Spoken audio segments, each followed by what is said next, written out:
Artis Kimberly Ryder akhirnya bertemu dengan mantan suaminya, Edward Akbar, di Polres Metro Jakarta Selatan pada Jumat, 11 Juli 2025.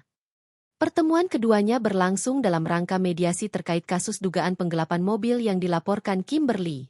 Saat berjumpa, Kimberly dan Edward tampak saling menyapa. "Iya, 2 kali, kirim email, untuk ngajak ketemu," ujar Edward.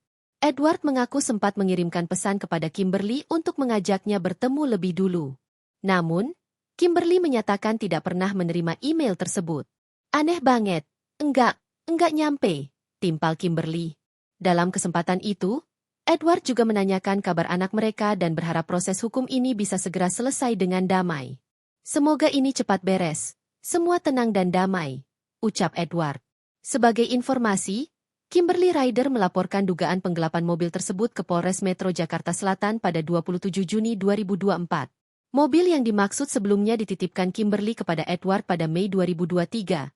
Namun hingga kini belum dikembalikan dan statusnya tidak diketahui.